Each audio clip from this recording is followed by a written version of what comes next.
Hello everyone, welcome to another episode of Non-Scripted Ramblings. I'm Kendall Richardson. Thank you so much for joining me because What If is finally here. Yes, okay. The first MCU animated series, all completely focusing on what if this happened, what if this happened, what if this happened? And now we're actually going to see some crazy stories come to life. Starting with our first awesome one, which is lovingly titled What If Captain Carter Were the First Avenger? Yes, so I was very much looking forward to this episode, mostly because I love Peggy Carter so much. Such a fan of her, such a fan of Hayley Atwell and her performance in the role as well.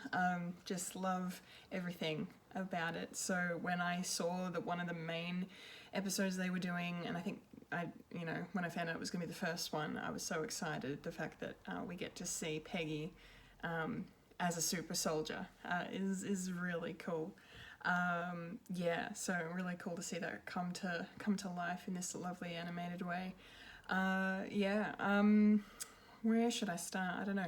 I mean, I really liked the parallels between First Avenger, Captain America 1, in this whole episode. I thought that was really, really cool. A nice kind of way to kind of see just how one small thing can really affect a story, but not maybe affect it as much as you would think. The fact that a lot of things still kind of stayed the same was very interesting, but nice kind of way to, I suppose, break everyone in to this alternate universe thing by having just one kind of thing change, or a couple of things change really, but yeah, nothing too crazy. Like the events basically play out the same. Like Peggy has to go rescue the 107th. She has to stop Red Skull. There's a big fight at the end. There's a lot of beats that are very similar to First Avenger, and I thought that was a really nice way to get everyone in and on board of what this kind of show is going to be. So it's only going to get more and more crazy as we go along. But yeah, let's see. I didn't love it as much as I wanted to, though, I will admit. I mean, I'm not a huge fan of animated stuff anyway. For some reason, it's just not my bag. I don't know why. I apologize. I mean, I do like certain animated shows, but I, will never go to them really unless it's The Simpsons. I love The Simpsons, but I was excited to see what kind of animation the MCU could offer up, and whilst it does look really cool in the action sequences, the style of animation, it works really well. I particularly love the way that the Hydra tentacles looked at the end of the episode coming out of the portal. That was very cool. But yeah, it doesn't, I don't love it otherwise. For me, I don't know, there was something just slightly misplaced maybe, I don't know. Maybe I'm just being nitpicky. I mean, look, I'm not a fan of animation, so maybe that's just working against me. I'm probably not the best critic to judge if this is good animation or not, but it's not my favourite style of animation. I mean, I loved what they did with Spider-Man Into the Spider-Verse. That animation style is really awesome. So it would have been cool to see something similar adopted here maybe, but I don't know if that was possible. But regardless, look, I'm nitpicking. It's not really the end of the world. It's still cool. And it's the best way to kind of see these stories being done without, spending a $500 million to de-age everyone to make it work. But yeah, Hayley Atwell is the best thing in this episode. She just shines as per usual. Every time she gets to play Peggy, she just brings her A game, and I love it so much. She just proves time and time again why she's perfectly cast. Why more people should love Peggy Carter. Why Agent Carter, the show, should have continued on to have 10 seasons in a movie, because she is just brilliant. She kills it. She nails it. She's just awesome. I mean, I would love to see a live action Captain Carter. I think that would be amazing, and I hope there's going to be a way to actually do that down the track. I mean, they have said that the What If stories are canon within the MCU, and now that we have a multiverse, courtesy of Loki, that's a thing that can happen. definitely. So I really hope they do that, because I really want to see actual live action Peggy Carter, Haley Atwell kicking ass, wearing the Union Jack and being awesome. Just loving it. Here for it. 100%. Yeah, there was only one actor. I thought it was more. For some reason, I didn't recognize a bunch of the voices, but when I was looking through the IMDb cast list after the episode, it was pretty much everyone that was a major player in this episode was voiced by their movie counterpart, with 2 exceptions. The main one being, of course, that we have Josh Keaton as Steve Rogers instead of Chris Evans for some reason. I'm not sure as to why. I don't know if you guys know why Chris Evans didn't do this. Maybe he wasn't available. I don't know. We had a whole pandemic going on, so he would have had some free time to do some voiceover. Anyway, that's neither here nor there. It's totally fine. I will not hold it against him. Josh Keaton, however, is a very talented voice actor. I looked through his IMDb. He's done a lot of stuff, a lot of video game work, a lot of other animated series and movies work as well. This is not his first rodeo inside a Marvel thing either. He's been in a bunch of other Marvel stuff. And yeah, so he's a pro, and he does a very good impression of Steve Rogers' voice. There are moments where it sounds like Chris Evans, and I really appreciated that. But he gave a really great performance as Steve in this. And then, of course, the other exception, which is a technical exception, because Ross Marquand has replaced Red Skull. Strike that, reverse it. Ross Marquand has replaced Hugo Weaving as Red Skull, is what I meant to say. Yes, because, for some reason, Hugo Weaving couldn't do the Endgame stuff, and they decided to go with Ross Marquand, who's an actor who is most known for Walking Dead. And he did a fantastic job in Endgame, and he gets to come back and be Red Skull again in this, and I'm very happy about it. He was awesome. He sounds like Hugo Weaving. It's insane. He nailed it for me. I'm a big fan of his performance as Red Skull throughout this entire thing. Absolutely brilliant. I think he improved upon his performance that he gave in Endgame, but that's just my opinion. So yeah, they're the only 2 exceptions. Every other character is played by their actor from the films. So Sebastian Stan is why am I blanking his name? Bucky Barnes, of course, and Dominic Cooper is Howard Stark. Stanley Tucci is here as well as Erskine once again, bringing him back to life. The other really cool thing is that Bradley Whitford is in this, reprising his role as Colonel John Flynn, who appeared in the one-shot, the Agent Carter one-shot that preceded the TV show, like years ago now, like 2012, I think that one-shot was, 2012 or 2013, just before the show kind of kicked off.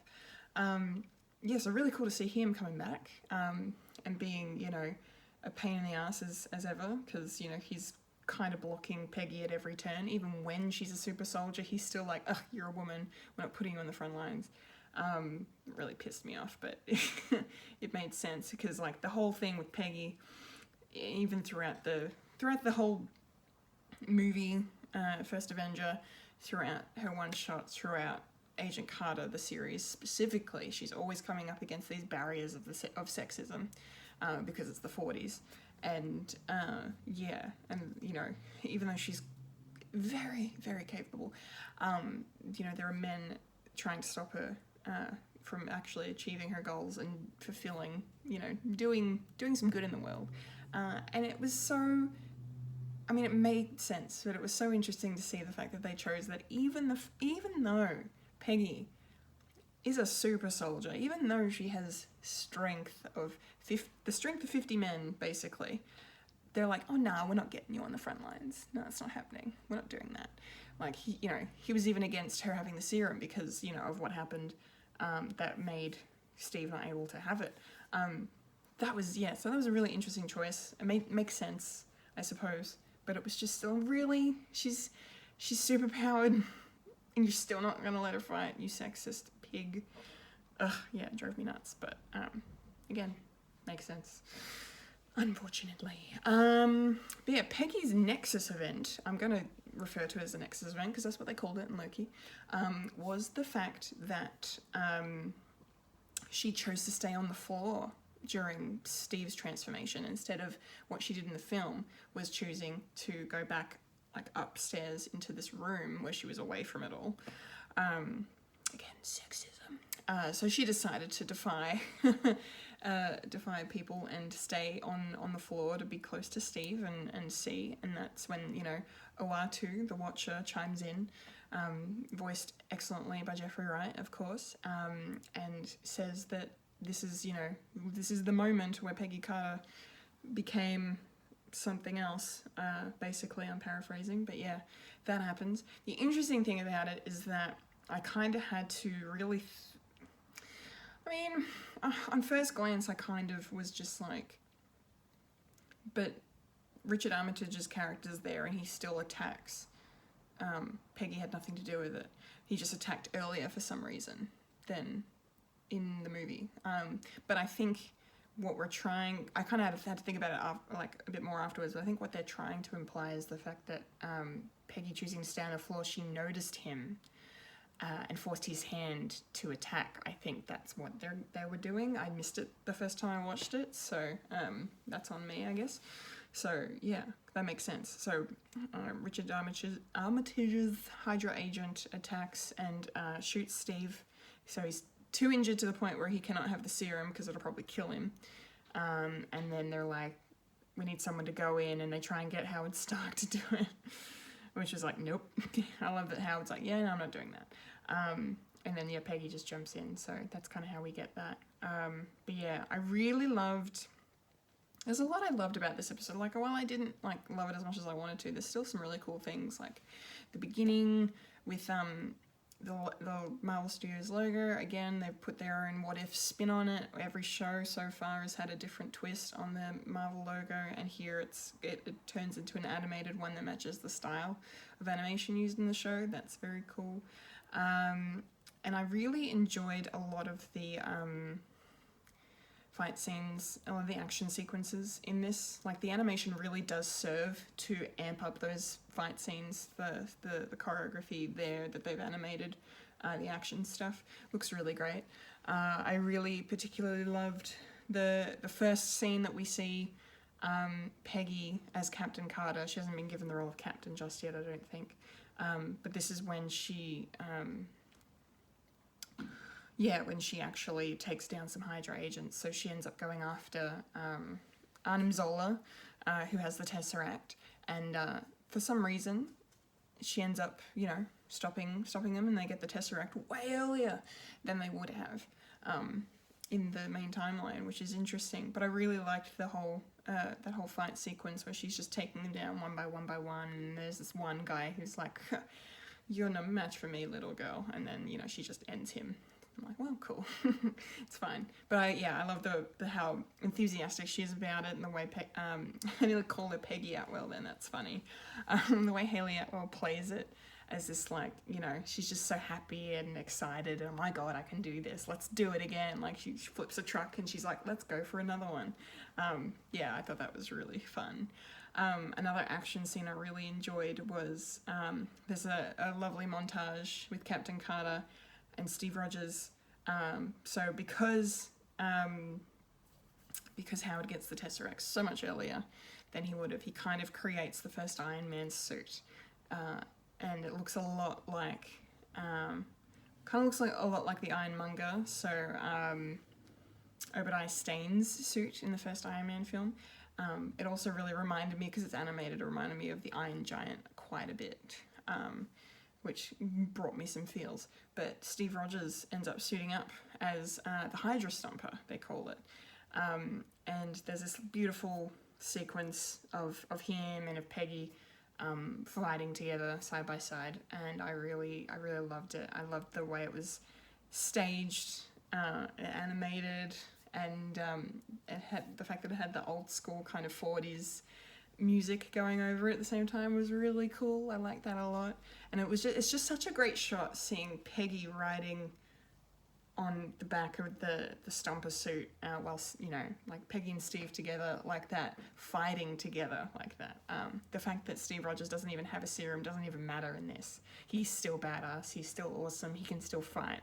And I think that is really cool. So I'm glad that they found a way to really keep Steve Rogers a part of the story whilst not taking away from Peggy's story at the same time. I thought that was very impressive. But yeah, everything else kind of plays out very similarly. And yeah, what else could I even say? So there's one main difference though. So, I mean, I like the kind of nod to the Winter Soldier not happening, because when they go in and attack I think the very same train from the first Avenger movie, they go and attack that, and yeah, and then there's where they land on it, and then Bucky ends up nearly falling off. Peggy saves him and then pulls him back up, and he makes a quip about, like, you know, oh, you almost pulled my arm off, which was funny because that's when he would have had his arm ripped off. Anyway, yeah, I thought that was cool. Nice little nod to that. Yeah, because Bucky does not become Winter Soldier obviously in this, which was really great. However, I was kind of concerned that maybe Steve Rogers was going to become, because it turns out that this whole train heist thing becomes a kind of a trap, I suppose, for them. They end up blowing the train up, and Steve goes down with the train, and it's all very heartbreaking and stuff to see Peggy kind of just screaming Steve into the void, you know, hoping that he's alright, you know. But they just assume that he's dead at this point, which is very sad.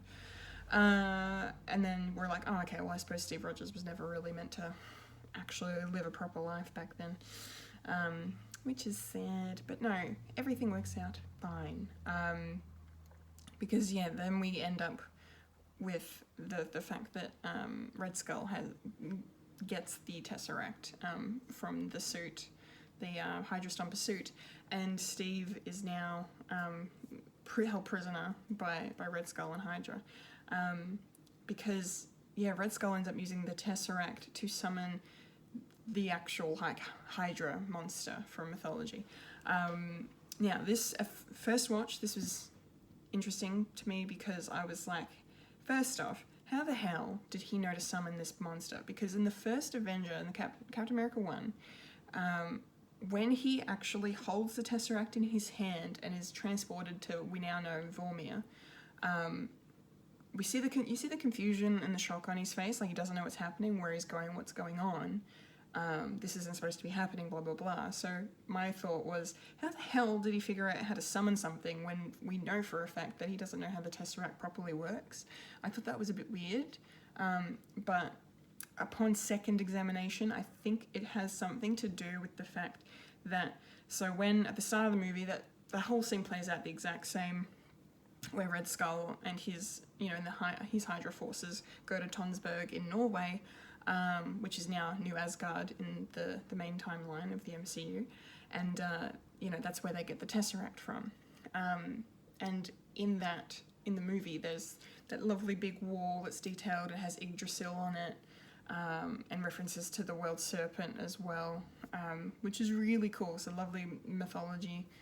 Norse mythology references, and yeah, but then all he takes in the film is just the Tesseract. But here in What If, Red Skull actually takes that entire, like, wall piece of Yggdrasil, and there's this, like, certain section of it that looks like a Tesseract in the middle with all these tentacles coming out of it. So I think that's supposed to tell us, okay, so he takes the wall because he's using the wall to summon the Hydra. So I'm guessing that's where my brain's going with it. Feel free to comment below and let me know if that's incorrect, if I missed something else, but I think that's kind of my takeaway. Because at first it was like, I don't know how this is working, but then no, that kind of makes more sense. It's still a bit of a bridge you have to cross to get there, which is annoying, but it's fine enough. The one other thing I don't understand actually, and I would love an explanation from someone, so please comment below. So the episode ends with Peggy doing the sacrifice play, going into the portal to push the Hydra through the portal and out of, you know, where the castle where they are to save everyone. And she ends up coming out on the other side, and it's 2012 Avengers. You know, that very scene at the start of Avengers where Loki comes through the Tesseract, and bloody Nick Fury and Clint Barton are standing there. It's that scene, except instead of Loki coming through, it's Peggy coming through, which is interesting. And then we get a parallel between not only the Avengers, but the end of the first Avenger, where Steve ends up realizing that he's in the future, and Nick Fury gives him this whole speech about the war's over, ended 70 years ago, we won, and all this stuff. So he basically says the same thing to Peggy again. Clint knows who she is because she's a legend by this point, which is really cool. But it would be interesting to hear, if they ever do touch on it, what the foundation of S.H.I.E.L.D. is. I'm guessing Steve Rogers found S.H.I.E.L.D. with Howard Stark, in this situation, because he wouldn't have had Peggy around, and Peggy wasn't there to found S.H.I.E.L.D., so I imagine that, Steve would have done it in memory of Peggy. I wonder if you call it sword because she had a sword, but she also had a shield, so I don't know. We'll see if they explain any of that. But yeah, I just thought it was very weird that, I mean, I love the parallels so much and the references so much. You know, I'm a sucker for references and Easter eggs, but I was confused as to how Peggy ended up in the future, because I didn't think the Tesseract worked like that as a time travel device. So please feel free to let me know if I've missed something, because like the space stone transports you to different points in space. So I'm guessing that it must also have the ability to take you in different points in time, which is probably how we all thought the Loki series was going to be, this Loki messing around with time show, because he's got the Tesseract. Where is he going to end up? So I'm guessing that's part of that. But yeah, I'm not 100% sure, so please let me know if I am wrong and need to be schooled on this, because it's been a long time since I've watched the first Avenger, but yeah, I feel like I'm remembering it accurately. I don't know, I'm probably not. But anyway, what else can I mention? I thought it was interesting that Peggy doesn't actually do the USO tour, but she was going to. Because Howard says, here is your costume that you were going to have to wear on a USO tour to do the song and dance routine. They never explain why she doesn't have to do it. And I found that a little annoying. It's like, why? Because Steve says to her, like, you know, at least you're not out there, you know, dance like a dancing monkey, you know, blah, blah, blah, references. Which is fine. But then I was just like, How is she not doing it? They didn't say how. Unless, again, did I miss it? I don't think I did. I just don't think they explained it properly. Or maybe it just doesn't matter. Maybe in this universe, she was going to do a USO tour, and then she ended up not doing it because she was being such a badass. I don't know. I could be wrong. Yeah, I don't think I have too much else to comment on, really. I mean, I enjoyed it. It was fun. It was good. It was probably not as good as I wanted it to be. I didn't really properly get into it until towards the end. I did also love the way that they kind of retold Steve and Peggy's love story in this.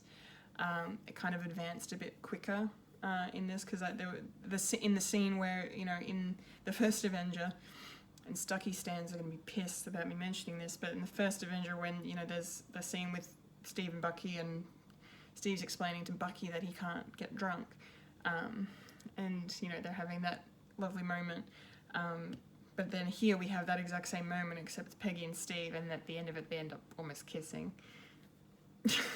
which is nice, but I bet all the Stucky stands are just like, why? Don't worry, I ship them too a little bit, and it's disappointing, but it's okay. I love Steve and Peggy. I'm happy with Steve and Peggy. But yeah, that was a funny moment where, you know, they're about to kiss and Howard Stark rocks up, and then he's like, Bucky Barnes stole a Jeep, let's go. And Bucky pulls up, and he's like, literally like that scene in Mean Girls where he's like, get in, loser, we're going shopping. It's basically what happens. It's pretty cool. Yeah, but you know, I really loved the whole, you know, the constant references to their dance that they're supposed to have, and how that's the last thing they say to each other at the end. You know, I was like, you know, she says Saturday night, and I'm waiting. I'm like, she's got to say Stalk Club because it's the Stalk Club in the first Avenger, and then she didn't say it, and I was like, oh, god damn it, so close. But it was basically the same thing. Otherwise, yeah, a lot of fun. Really good first episode. I hope we get to see some improvements though. I would like a bit more from this, but it's a good start.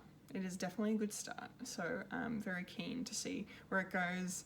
I believe next week's episode is going to be the T'Challa as Star-Lord episode, I've been told. So I'm very excited for that, and it's going to be emotional, of course, because it's the last time Chadwick Boseman played T'Challa. So that's very sad, but I'm sure it's going to be a fitting memorial for him, a fitting send-off, if you will, for him as that character with his performance in this show. So that's going to be a lot of fun. I don't really think I have too much else to mention. So yeah, thanks for watching. Thank you so much for watching. I really appreciate it so much. Stay tuned for more What If reviews from me. And yeah, please go check out all my other videos on all the other shows. I ramble for ages on everything, including my most recent video, which is my Black Widow spoiler review. Go watch that, please. I'm sorry it took a minute for me to put that up, but it's there. I hope you like it. Let me know your thoughts in the comments below, and don't forget to like and share and subscribe to Fred the Alien for more videos like this one. And follow us on Twitter and Instagram and Facebook and all of the social media stuff.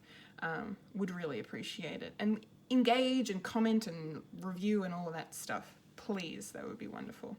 Thank you so much again. Until next time, I've been Kendall Richardson, and you've just experienced non-scripted ramblings.